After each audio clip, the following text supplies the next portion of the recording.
नमस्कार, मैं doctor Amit Kumar practical geography की इसी लेक्चर सीरीज में आप सभी का स्वागत करता हूँ।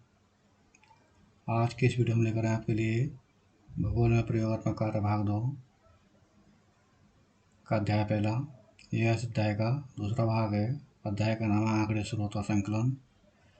इसी अध्याय के पहले भाग में आपने जाना था कि आंकड़े क्या होते हैं, आंकड़ों की आवश्यकता क्यों पड़ती है और आंकड़ों का प्रस्तुतिकरण किस तरह किया जाता है। और आज की इस वीडियो में आप जानेंगे आंकड़े के स्रोत, यानी आंकड़े के स्रोत क्या हैं, आंकड़ों के संग्रह करने की कौन कौन सी विधियाँ हैं, प्राथमिक आंकड़े, द्वितीय आंकड़े क्या होते हैं, ये सब आप आज की वीडियो में जानेंगे। तो ये शुरुआत करते हैं आज के सेशन की। सबसे पहले जान लेते हैं आंकड़े के स्रोत के बारे में कि जो आंकड़े के स्रोत हैं वो क्या हैं। सामान्य रूप से आंकड़ों के स्रोत को दो वर्गों में रखा जाता है, प्राथमिक स्रोत और द्वितीय स्रोत।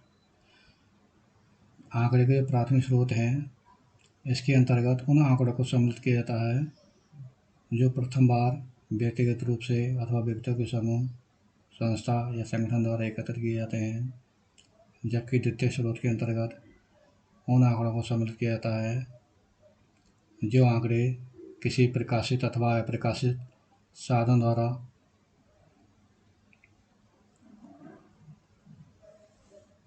प्राप्त किए जाते हैं, इन्हें द्वितीय आंकड़ा कहा जाता है। अब जान लेते हैं आंकड़े संग्रह करने की विधियाँ, यानी आंकड़े संग्रह करने की कौन कौन सी विधियाँ हैं। आंकड़े संग्रह करने की विधियों को मुख्य रूप से दो वर्गों में रखा जाता है। पहली है प्राथमिक आंकड़े, यानी इसके बारे में आप जान चुके हैं। प्राथमिक आंकड़े भी होते हैं जो प्रथम बार व्यक्तिगत रूप से अथवा व्यक्तियों के समूह, संस्था या संगठन द्वारा एकत्र किए जाते हैं। और अगला है, जो अगली विधि है वह है द्वितीय आंकड़े। द्वितीय आंकड़े मुख्य रूप से प्रकाशित अथवा अप्रकाशित साधनों द्वारा प्राप्त किए जाते हैं, यानी आंकड़े प्रकाशित भी हो सकते हैं और अप्रकाशित भी। आगे देखते हैं प्राथमिक आंकड़े, यानी प्राथमिक आंकड़े किस तरह प्राप्त किए जाते हैं। सबसे पहला इसमें व्यक्तिगत प्रेक्षण, यानी पर्सनल ऑब्जर्वेशन, यानी इसके अंतर्गत व्यक्ति या व्यक्तिगत समूह द्वारा क्षेत्र में प्रत्यक्ष प्रेक्षण द्वारा सूचनाओं का संग्रह किया जाता है, जैसे कि भूआकृतिक लक्षणों, मिट्टी, प्राकृतिक वनस्पति, जनसंख्या, परिवहन, संचार संबंधी सूचनाएं आदि प्राप्त की जाती हैं। इसमें व्यक्ति प्रत्यक्ष रूप से जाकर सूचनाओं या आंकड़ों को एकत्रित करता है। अगला है प्राथमिक आंकड़े का जो विधि है वह है साक्षात्कार। साक्षात्कार के बारे में आप सभी जानते होंगे। अगला है प्रश्नावली अनुसूची, यानी क्वेश्चनराई या शेड्यूल। इस विधि में साधारण प्रश्नों और उनके संभावित उत्तर एक साझे कागज पर लिखे जाते हैं और उत्तर देने वाला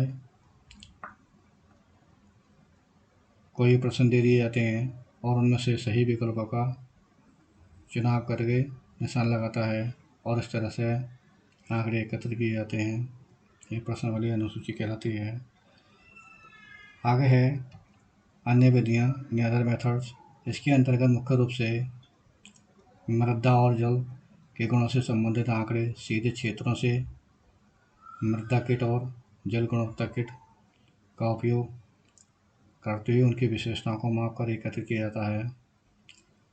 इसी तरह के क्षेत्र वैज्ञानिक के उपयोग से फसलों और वनस्पति के स्वास्थ्य के बारे में आंकड़े इकट्ठा करते हैं।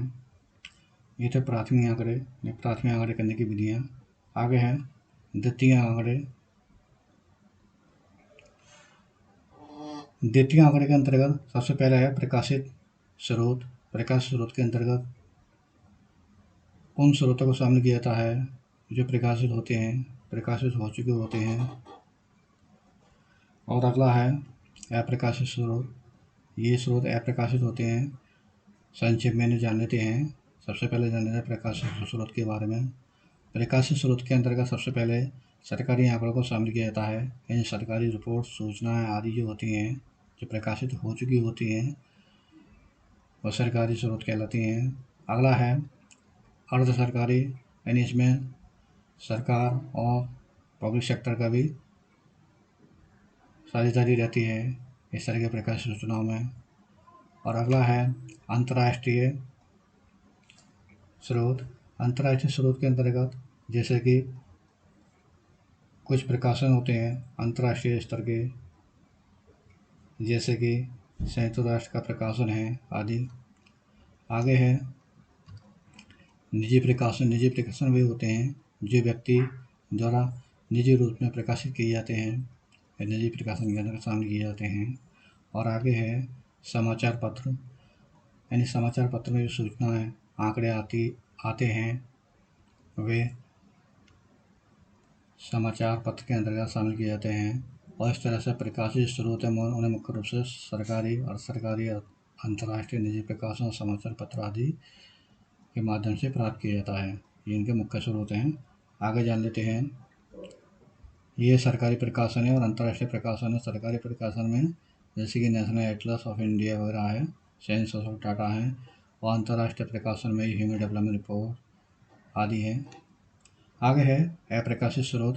अप्रकाशित स्रोत वो होते हैं जिनका प्रकाशन नहीं होता है और उन्हें आंकड़े एकत्र करने के रूप में भी प्रयोग में लाया जाता है। जैसे कि सरकारी, यानी कुछ सरकारी रिपोर्ट सूचनाएं ऐसी होती हैं जिन आंकड़े से एकत्र किए जाते हैं लेकिन उनका प्रकाशन नहीं हो पाता है।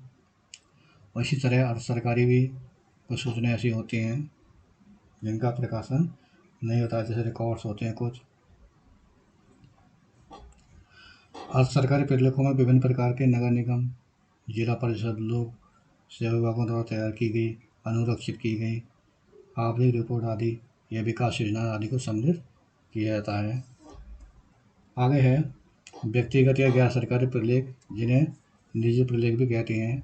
इसके अंतर्गत कंपनियों, व्यापार संघों, विभिन्न राजनीतिक और गैर राजनीतिक संगठनों और निवासी कल्याण संघों के अप्रकाशित रिपोर्ट और रिकॉर्ड आदि सम्मिलित किए जाते हैं।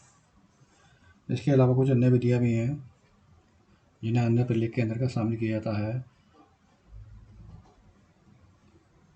आज की वीडियो में बस इतना ही। मिलते हैं अगले वीडियो में इसी अध्याय के तीसरे भाग के साथ। तब तक के लिए चैनल पर बने रहें। धन्यवाद।